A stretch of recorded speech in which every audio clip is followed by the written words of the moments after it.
origin of dogs is lost in antiquity. So is the reason for their adoption of the human race as masters and friends. The most popular theory is that the wolf was the common ancestor of all our present-day dogs. Easy to prove with Alsatians, are quite so likely somehow with breeds such as the Sealyham.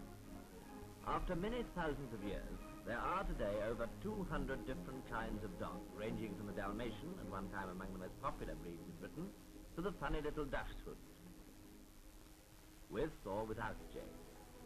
The tame dog of today differs in one important aspect from his forefathers. He barks. The true wild dog howls. It cannot bark because this is purely a domestic achievement.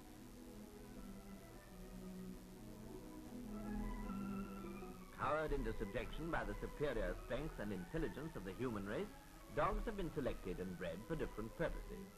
Large dogs, for example, such as these Great Danes, were originally hunting dogs. And bloodhounds, as their name implies, are used for their exceptional ability to follow a scent. Labrador retrievers are also employed by the police to track down criminals who take to the open country, or in this case, as it seems, to the football field. But perhaps sheepdogs of all kinds, with their extraordinary near-human intelligence, are the most widely known and responsible dogs at present in the service of man. To watch them driving sheep wherever the shepherd wishes is always a fascinating sight.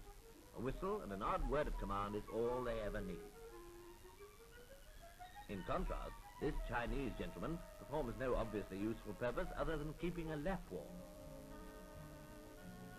Well, that's so, isn't it? Or have you got your eyes on something else? Ah, Siamese cat. I'd be very careful there, sir, if I were you. There's more in it than meets the eye. But, of course, what one dog does, another can always atone for, particularly if a lump of sugar is involved. The dogs of today can be classified into 6 main types. Oh, that's not a type, that's a corgi. First, those like the collie that most closely resemble the ancestral wolf dog. Second, dogs that have been bred chiefly for speed, such as the greyhound.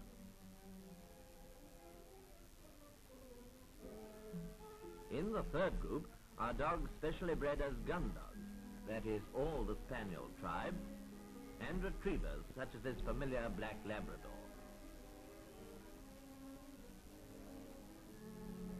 The fourth group contains the bloodhound and the smooth-coated, short-haired, long-muzzled sporting dogs, such as beagles or foxhounds used for hunting.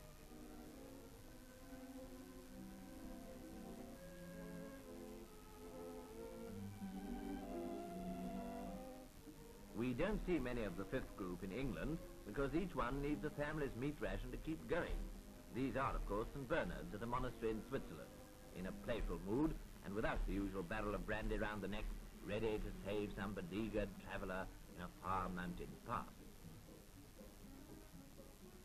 Other members of the fifth group, which covers the largest domestic animals, such as Great Danes, bulldogs, oh look, stay out of it, will you, we don't mean you, also includes mastiffs.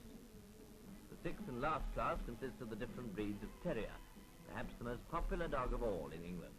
Here's the fox terrier, the bull terrier, a relic of a forgotten blood sport. Scotties, who for all their size are fierce and pugnacious, Lakeland terriers, about whom I can think of nothing whatever to say, and the Bedlington terrier, a friendly and intelligent dog from Northumberland.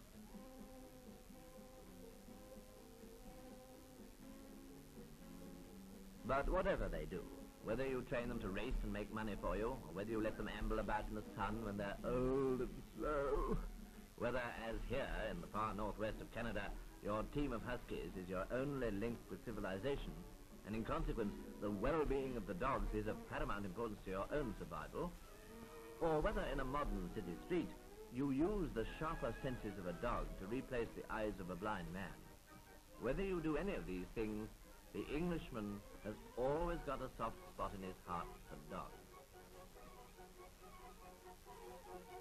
Excuse me, sir, you're back. Ah, thank you. You know what all this digging leads up to, I suppose? One of those outdoor baths you so obviously revel in. You know, it's a pity you don't take to the water like some of your friends. Yes, there's no doubt that dogs are unique among animals for their unquestioning loyalty to the human race. Their capacity for affection seems endless, and whatever the home or background against which they live out their short lives, they soon find a niche they can call their own. A dog's life? What do you think? So we close the cigarette card album for another day with the compliments of Senior Service